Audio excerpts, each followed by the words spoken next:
Welcome to The Explainer. You know, humanity absolutely loves to optimize. We spend decades pushing processing power to the absolute limits, calculating reality in the blink of an eye.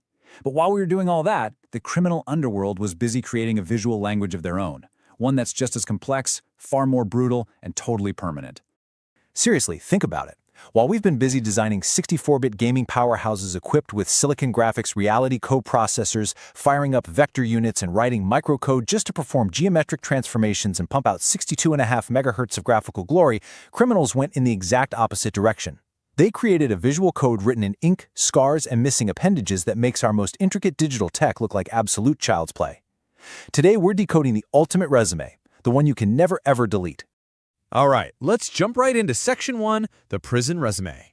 If you think your LinkedIn profile is hardcore, you haven't seen a Russian Bratva member in a steam room. Originating in Soviet-era labor camps, this mafia developed a strict hierarchy where their tattoos act like a literal criminal resume. Every single piece of ink has to be earned through repeated prison terms and extreme loyalty.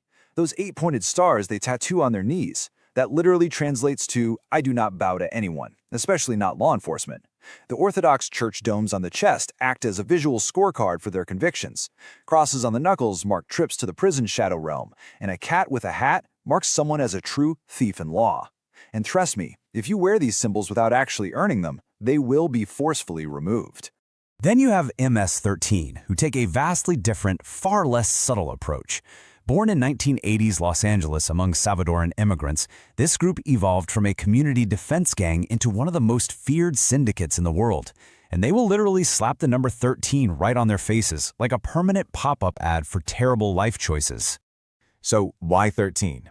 It isn't just an unlucky number. It pledges direct allegiance to the Mexican mafia, also known as La M.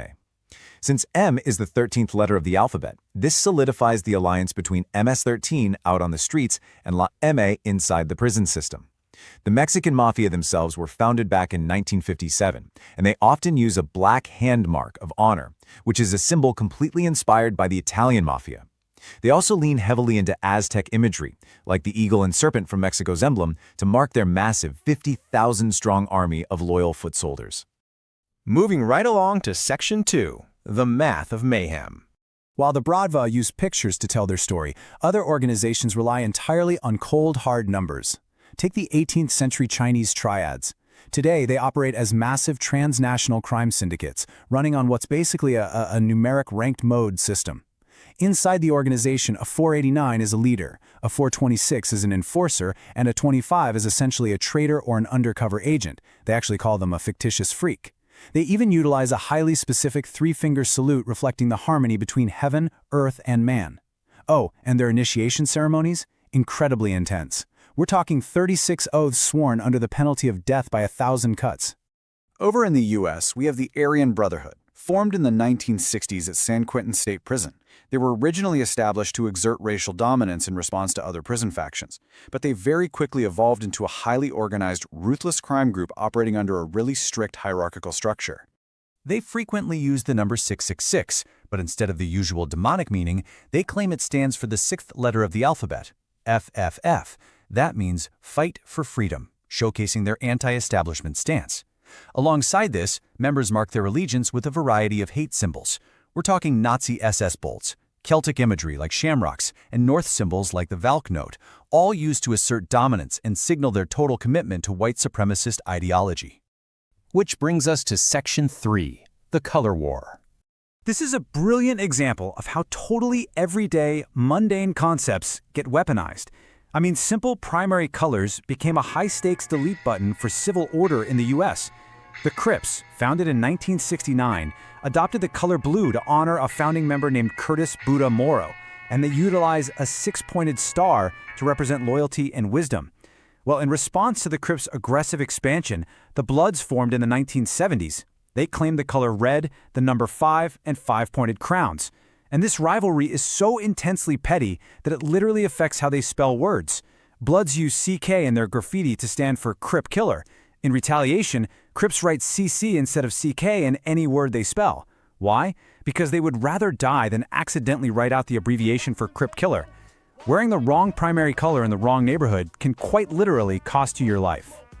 Meanwhile, the Latin Kings, which is one of the largest Hispanic and Latino gangs founded in 1954 in Chicago, they rock black and gold. For them, black represents the darkness of their past oppression, while gold symbolizes rising from that darkness to uplift their people. Their central symbol is a 3- or 5-pointed crown representing love, respect, sacrifice, honor, and obedience. These members view themselves as a chosen generation. They hold heavily organized meetings called Mass that often take place in cemeteries and always begin with a prayer. And finally, Section 4, the Pinky Tax. Tracing their roots all the way back to Edo-era traders of illicit goods and gamblers, the Japanese Yakuza operate almost like a feudal system. They are globally famous for their absolutely stunning, hand-poked Irizumi full-body tattoos. We're talking koi fish, dragons, tigers, and oni masks, artworks that take years of excruciating pain to finish. Now, because of their association with organized crime, these tattoos are actually banned in many public facilities in Japan, so members are forced to cover up. But you can't easily cover up their most famous symbol, because it's something that is missing entirely. Taking responsibility in the Yakuza requires a little ritual called yubitsume. If you commit a serious offense or make an oopsie in the organization, you are expected to take a blade, cut off the tip of your own left pinky finger, and present the severed digit to your boss as a symbol of your regret and atonement, which pretty much proves, without a shadow of a doubt, that a formal apology in the Japanese underworld is way more literal and way more painful than just typing out a PR statement on Twitter. So, the next time you're sweating because your N64's reality signal processor is dropping frames, or your texture engine fails to apply bilinear filtering, or you're just stressing over modern AI safety issues, take a deep breath. Be thankful your problems are strictly digital. A memory allocation error might crash your game, but it won't require a literal blood sacrifice to reboot the system. At the end of the day, dealing with the software bug is infinitely better than having to give your boss a severed finger because you forgot the cardinal rules of the syndicate. Just be glad you get to keep your pinkies attached, your knees star-free, and your internal organs firmly on the inside. But it does make you wonder, doesn't it? As our digital world becomes increasingly safe and sterilized, will humanity always find a way to write its most complex codes in blood? Let us know what you think in the comments, and I'll see you in the next explainer.